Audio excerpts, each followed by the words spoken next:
Fired up the covet.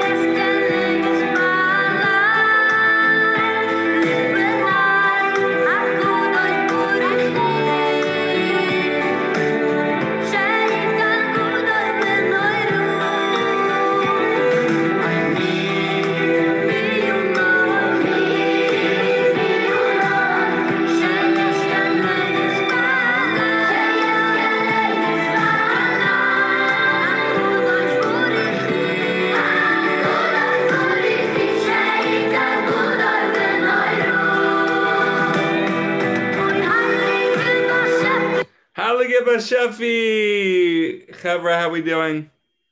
Dad, what's up? Dad, meet Hanan. Hanan, meet my dad. Nice to meet you. Great, Chevra. We're just connecting bridges like Moshe Schiff does all day long. So, Mission Nechnas Adar Marbin Besimcha Chevra. Here we go. Let's fire it up. Chodesh Tov. Hope everyone's doing well.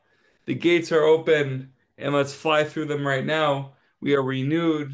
Everything's renewed. We're starting from the beginning of serving Hashem, beginning with freshness, with Listerine strips. We're mamash a Listerine strip today.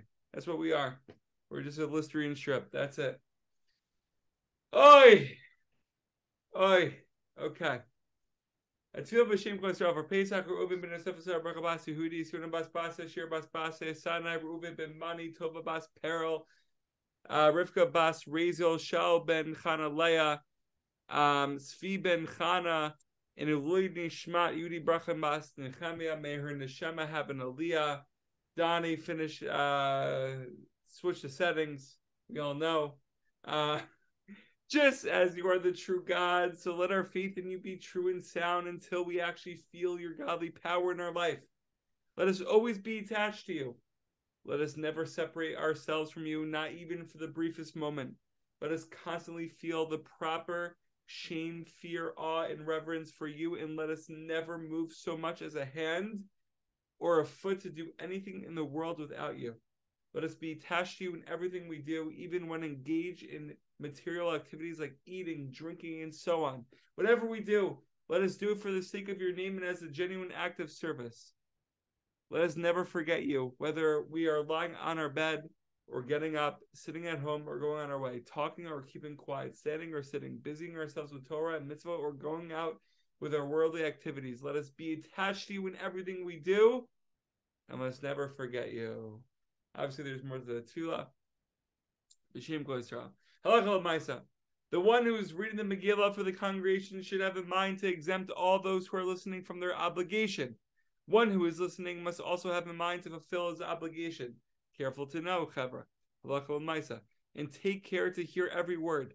For even if he missed hearing just one word, he has not fulfilled his obligation. This is really big. No talking mamish. No talking. Now I'm just thinking back to the earlier days in Teaneck, the readings. Probably one of the only times where it was very silent in the room. Kind of makes sense. Yeah, everyone knew this halakha.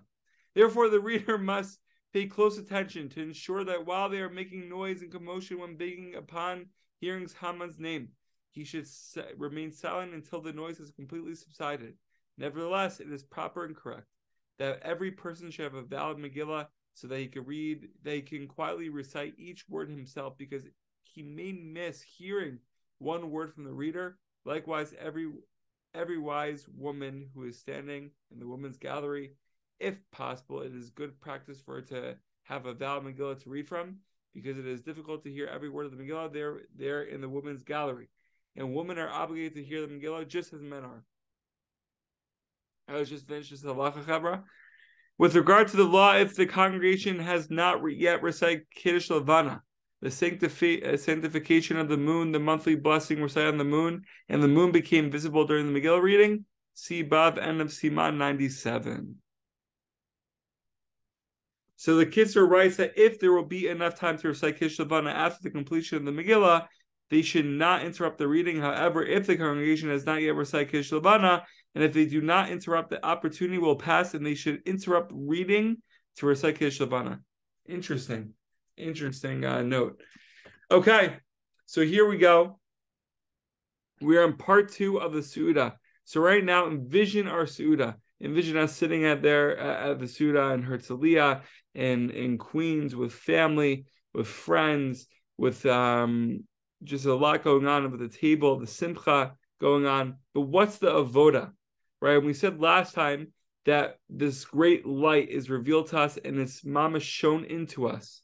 It's instilled in us. We called it iOS 1. Right, we're on iOS 16.9 every single year. We look forward to the new update, and every single year we talk about the update. Over the years, it's become less and less of a conversation, but we still get excited over it. And the new iPhones, of course. But on Purim, we're downloading iOS 1. Everything is 1. Ein od milvado. Right, so we get this light on the day itself in Dafka during the Megillah reading. But now Rav Itchemeyer points out something so practical. He says, okay, we have this light from the Megillah reading, from Purim itself, but how are we using it in action? It's like we go to Shachri in the morning, we have a powerful davening, we receive vitality, we are energized, we leave the base midrash, but then what? What are we doing with the davening itself? Are we bringing it to our daily activities? So this is what we're going for. So there's 2 kinds of feelings, says Rav Itchemeyer. Human emotions are divided into 2 parts. There are feelings in the heart, which are felt clearly and powerfully. However, those feelings remain only in the heart and are not translated into action. There's another kind of emotion, and they are practical, where one experiences feelings that push him to do actual deeds. Right, so gives the example here, right? If something that, a feeling of love that hasn't translated into action, it's like, okay, Daniel, do you love Alex? He'll say, yeah, of course I love Alex. He's a great guy. But what happens when he sees that Alex is experiencing someone's bullying Alex on the street? Is he stopping that whole mess? Is he standing up for Alex? Someone with true love that translates into action will go to that scene and separate everyone, separate the strife, and stand up for Alex. That's true love, right? It's love that's translating into action. So so there's 2 types of feelings of love, one that just still stays in the heart and one that translates into action. These feelings come only when a person has a clear and absolute recognition of the veracity of information, because only then can a person physically act on it. This is because when someone is positively convinced, his emotions can then trigger his actions. The vote of the Purim feast is to deepen the awareness and feeling in the truth of the Yichud Hashem until he feels it as complete reality. Right? Hashem fills all worlds.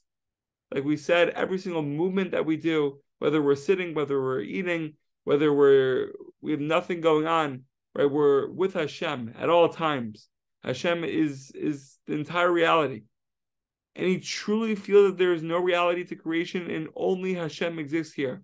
One could keep deepening this feeling to the point that he acts upon these feelings through the means of what? What's our practical way of translating these feelings into action? Rav Itchemeyer says dancing, singing, crying, yearning, rejoicing.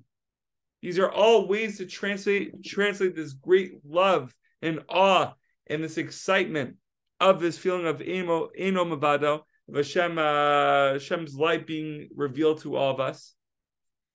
So, however, we just have to think for ourselves, envision ourselves at the Suda, experiencing this translation of feeling, and obviously there are means to help us elevate that as well.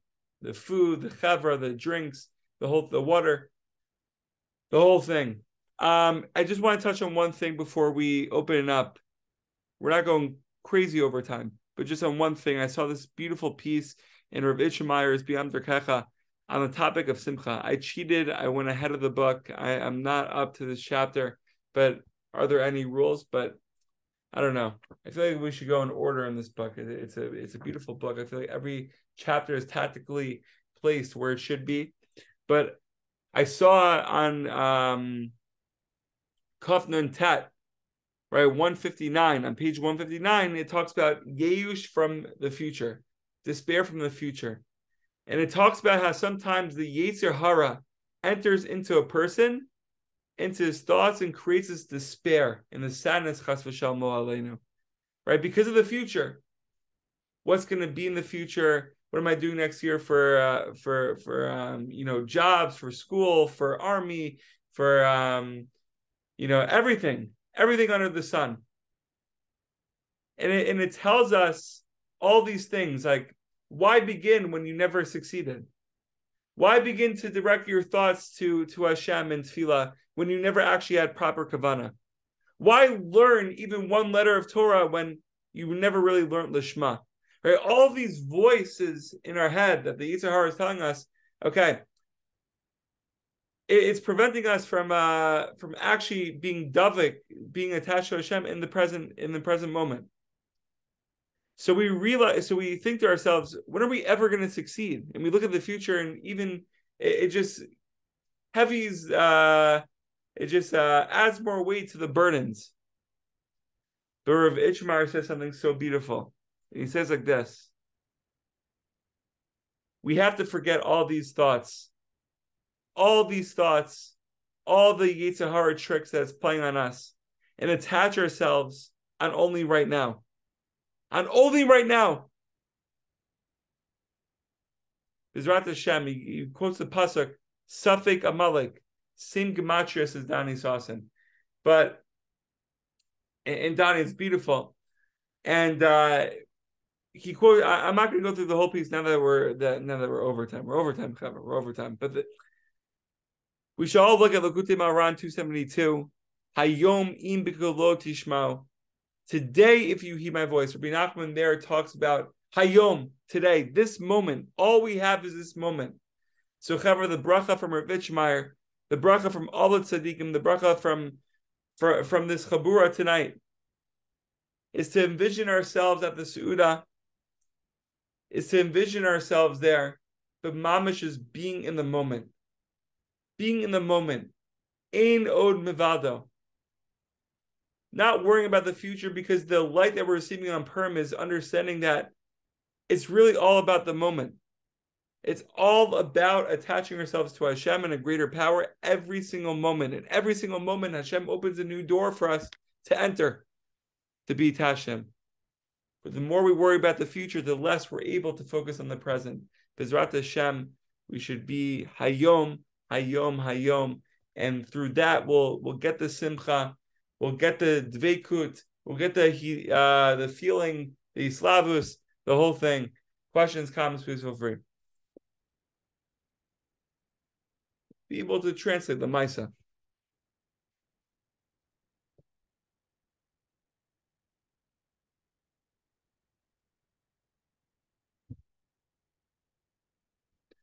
All right, Bezrat Hashem. We just have to leave on the Safek equals Amalek and Gishmak. Chavra, be well, fire it up, B'Shem Kol Yisrael, and Chodesh Tov.